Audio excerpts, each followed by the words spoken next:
Nu prea te vedem la televiziune. De ce nu participi la mai multe dezbateri electorale?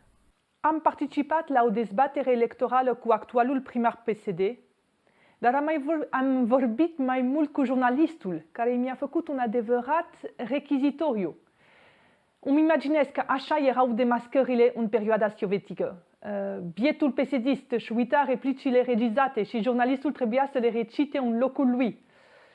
Am mai fost invitată vineri la o dezbatere la Libertatea, dar primarul actual a anulat în ultimul moment. Am apărut la TVR vreo 25 de minute. Nu uitați că Primăria Sectorului 1 a plătit 540 de spoturi la diverse televiziuni și asta doar în luna iulie 2020 pentru a face reclama spitalului inexistent, adică un spital care există doar pe hârtie. Spotul mincinos a fost interzis până la urma de CNA, dar primăria refuză să divulge cât a costat difuzarea lui. Știm că e vorba de milioane de lei primite de televiziune. Așa că să nu fim surprinși de faptul că îl vedem pe primarul actual la televiziune și pe mine mai puțin. Dar cred că dezbaterile electorale sunt în stradă, lângă cetățeni. Acolo ar trebui să fie fiecare candidat să-și prezinte programul.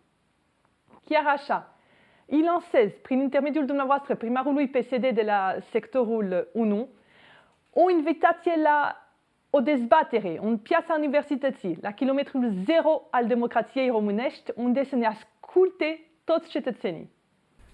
Ți-ai schimbat opinia despre PNL? Au apărut în spațiul public niște comentarii de ale tale nefavorabile la adresa PNL. Nu mi-am schimbat părerea despre acei primari corupți, ci despre oamenii cu probleme din PNL. Acum 6 luni, la începutul lunii martie, la lansarea candidaturii mele, am lansat invitația către PNL să facă un pas în spate în sectorul 1. Ei au făcut exact așa, prin susținerea mea.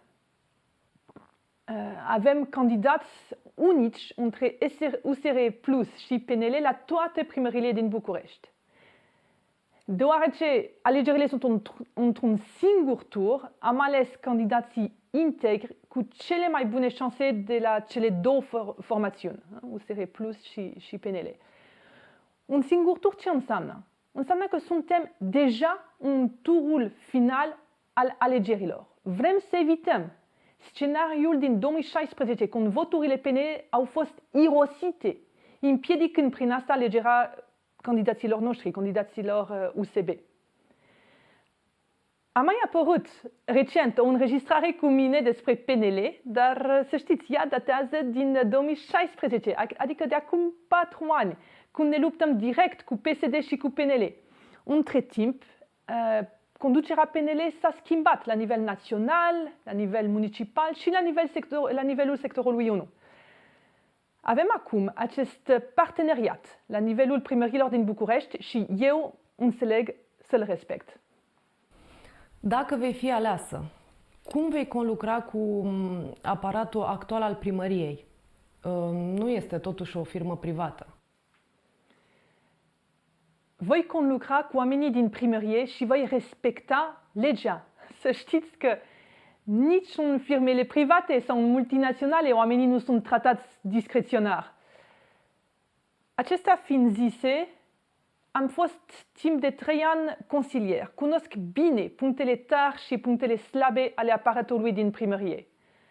Am mai trecut printr-o astfel de experiență când am devenit director la departamentului IT și am digitalizat atunci toată instituția Distriga Sud.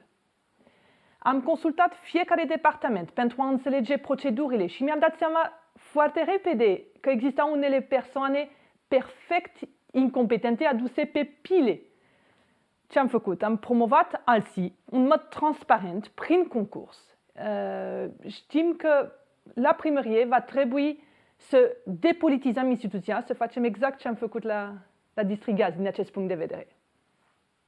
Care va fi prima ta directivă către angajații primăriei sectorului 1? Este simplu. S-a terminat cu corupția. Voi fi fără milă cu orice act de corupție. Vom digitaliza primăria pentru a vedea dacă dosarele au fost tratate exact în ordinea sosirii sau și de persoană care trebuia să trateze dosarul, persoana desemnată de procedură. Un exemplu sunt autorizațiile de construire, autorizațiile de funcționare, cererile de locuințe sociale, etc. Ordinea petenților va fi vizibilă online. Asta înțeleg eu prin primăria de sticlă, adică transparentă.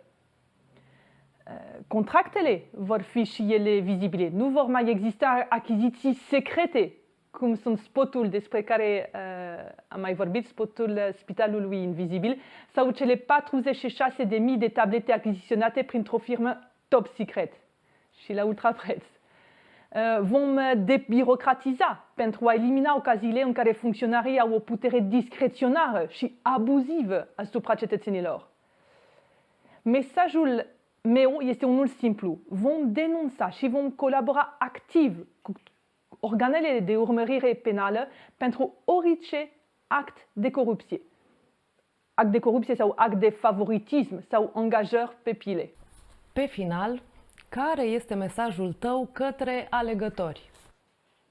Nu vă pierdeți niciodată încrederea. Pe 27 septembrie, cu mobilizarea voastră a tuturor, vom învinge acest sistem de corupție care sufocă Bucureștiul și toată România. Veniți la vot și învingem!